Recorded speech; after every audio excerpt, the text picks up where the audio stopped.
Welcome to the Farm Kenya Show. I'm Noki Kimboy, and today we have a very interesting conversation touching on greenhouses. Now, if you've been in this Kenyan space, you understand that some ridiculous marketing strategies have been attached to greenhouses. Somebody tells you, I'm going to sell you land. This land has a greenhouse on it. And this greenhouse will give you a return of 2 million shillings per month. And you happily take your money and you deposit it to this gentleman or the lady, and you say, now it's time for me to make 2 million bob, because you're calculating by the end of the year, I'll have around 24 million. If you cut the cost, maybe 16, 17. But that's not the reality. You realize that it's, as Kenyans say, kitakuramba. Yeah, in that process. So when you talk about greenhouses, you really have to be careful, first of all, from an investment perspective and the reality on the ground. And secondly, also in regards to maximally utilizing this space to give it the return. How do you determine what to plant and what not? And that will be the core of our conversation. Today, of course, in studio, I have Michael Njeri, who's the CEO of Greenponic Solutions Limited. Welcome to the show, and thank you for making time. Michael, of course, by experience, he'll be sharing how to do greenhousing the proper way, doing greenhouse the right way. Also, on the ones and twos, as entertainment shows normally say when they're introducing the DJ, since ours agricultural show, but we have the element of health and how to make a healthy meal. This gentleman has been away for a minute, but now he's back, ladies and gentlemen. The one and only Chef Ron Kam. Good to see you, sir. Good to see you too, Noah. Yeah, you look healthy. Where have you been? Very healthy. Busy with work. Just cooking for the mass. Okay. Giving them good food. Amazing. So today, you're cooking for these masters here and our viewers. Yeah. What are we making? Today, we're going to make a dish called frijoles. Frijoles, this is a Mexican word for refried beans. So the beans we're going to use is black beans, or how we know it is njahe. So I think I did a njahe dish a while back. We made it into a burger. Now we're doing it as a taco. Okay. Yes. Njahe. Njahe. I love your mission. Your mission in life is to make sure that Njahe's publicity and public viewing is changed for the better in this country. Yes. Frijoles. Anyway, thank you very much, Chef Ron. You're welcome. Also for making time and leading us in this segment, which we'll be coming to in the second half of the show. All right? All right. So, Michael, back to you. Whether have you ever taken a burger with njahe inside? No. Yeah. But I will. I know. I know it must be very sumptuous. You're a njahe fan? Yeah. That's amazing. You're one of the 20 people in this country that love njahe. So, I'm kidding. Let's start off with our discussion about greenhouses.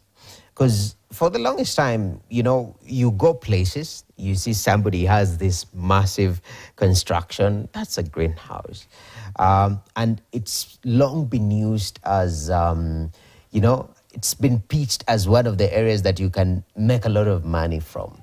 Let's start from the basics, okay? When it comes to greenhouses, how small or how large can they get to be? And what do you consider a standard greenhouse? Is it, that's not just me taking some, you know, some material, creating a structure, putting it on top and planting things inside. What is a greenhouse? Okay. First of all, thank you very much for giving me opportunity to share the knowledge that we have in the greenhouse farming and educate our farmers. You're doing a good job, and farmers are happy for the job you're doing. For greenhouse farming, first of all, you need to understand what is a greenhouse. A greenhouse is a structure that you shelter your crop with something like a glass or a polythene that allows light to pass through to increase the temperature and the humidity. When you have the high temperatures in your controlled environment, that means your crops will be able to mature faster, and you will have a controlled environment like there will be no or minimal natural disasters that can affect your crops. When it comes to the greenhouse sizes, greenhouse farming, remember I've said, is a structure or an infrastructure. If you want to build a house of maybe 1 bedroom or 2 bedroom, the standard size goes with your specification of how big you want it or how small you want it. In the greenhouse farming, we don't have like a standard size that you can farm with. The little space that you have, you can shelter it, even if it is 2 meters by 10 meters by 5 meters. We go with the square meter. You can do a greenhouse of 5 square meters, depending on your intention on how you want to utilize this greenhouse. Is it for your own kitchen consumption or for commercial purpose? If it's for commercial purpose, of course, you have to do your maths and you understand the market requirement. That's what will dictate the size of a greenhouse that you go for. Okay. In the market, we have, in our Kenyan market, we have standard greenhouses that the farmers mostly they advise, or we advise farmers to start with. The smallest maybe being 8 meters by 12 meters. That is if you want to get into the market where you'll be able to produce high value products like tomatoes, cherry tomatoes, carrot, capsicum. Basically, we mean that greenhouse, if you want to venture into greenhouse farming for commercial purpose, you have to understand the market. What do you want to grow? And what are the maths about in this venture? Okay. Yeah. And we're going to come back to that because, of course, that's been a huge challenge for a lot of people, generally even in farming, where if you're not very careful in terms of getting market, you can lose your products.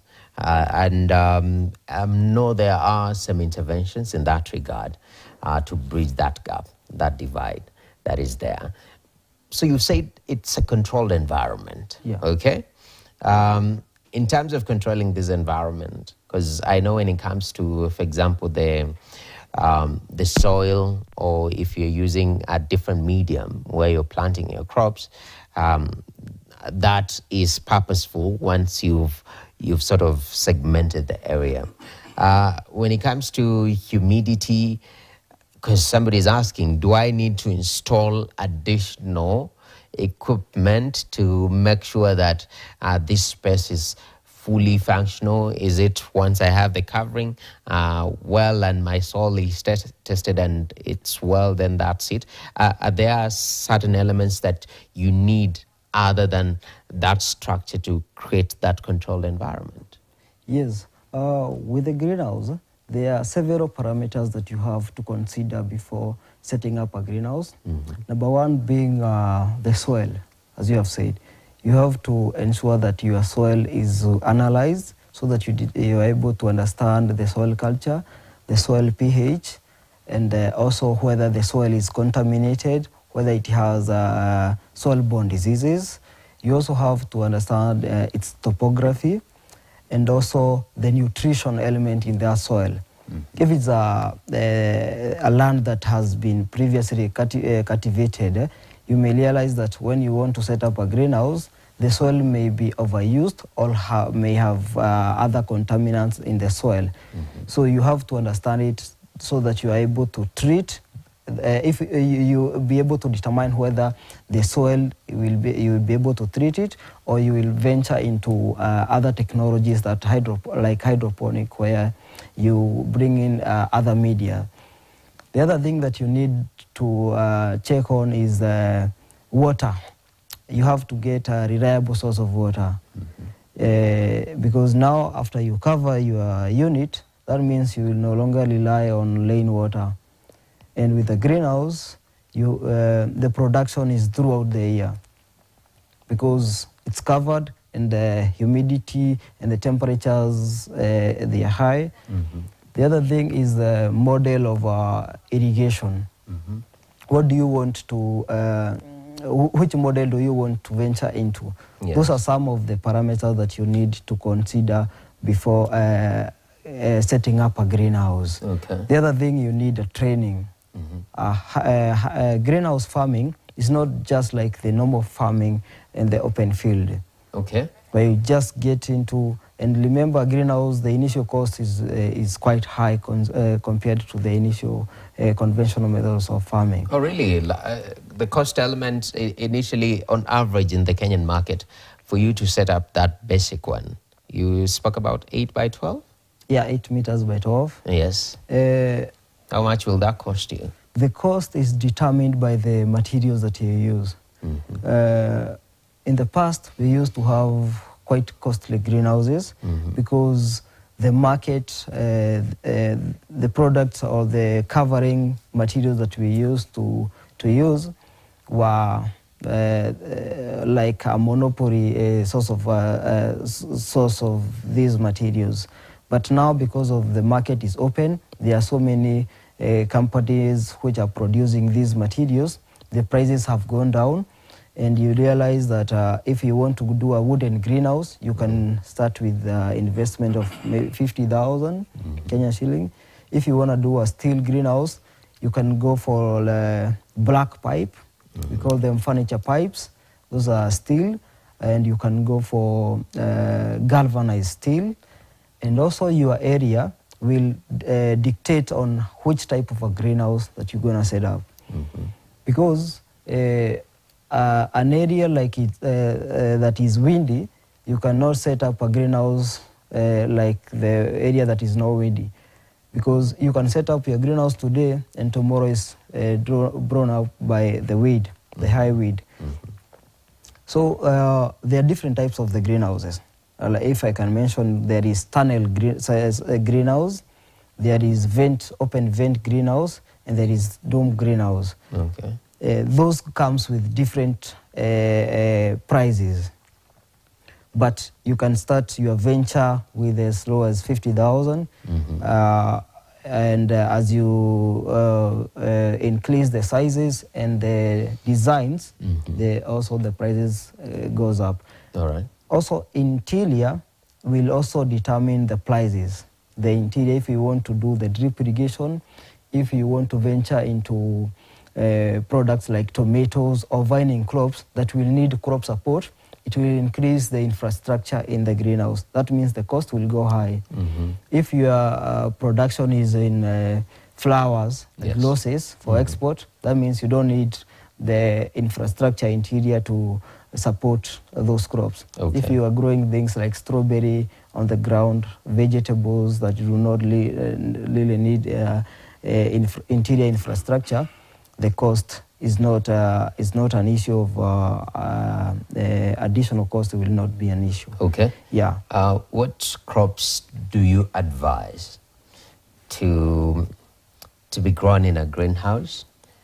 Is it accommodative to every crop, or there's certain crops that are not just fit for a greenhouse environment? As I said, these greenhouses, it depends with your intention. Do you want it conventional, like for your own consumption, for feeding your kitchen, or for commercial purpose? Okay. If it is for commercial purpose, we highly recommend you grow crops that are not easy to grow on the open field. Okay. Like you can grow cherry tomatoes. They fetch very good prices in the market. Like a plant can give you up to 10 kgs. And within that 10 kgs, a kg you can sell up to 300 or between 300 to 500 Kenyan shilling. And the 10 kgs is per season. These crops cannot be grown open field because the seed manufacturer is manufactured as an indeterminate variety that is grown in a controlled environment. The determinate variety that is grown in the open field, if you plant it in a greenhouse, that means you'll be losing because you will harvest for a short period, but in a greenhouse you harvest for a longer period. Okay. There are other things like cucumber. Like you can grow local cucumber or English cucumber. You can grow things like strawberries, other high-value products, and also losses, more so for export market. Okay. Yeah, and herbs. Okay. Yeah. Definitely. And I'm glad you've mentioned market. Yes. Because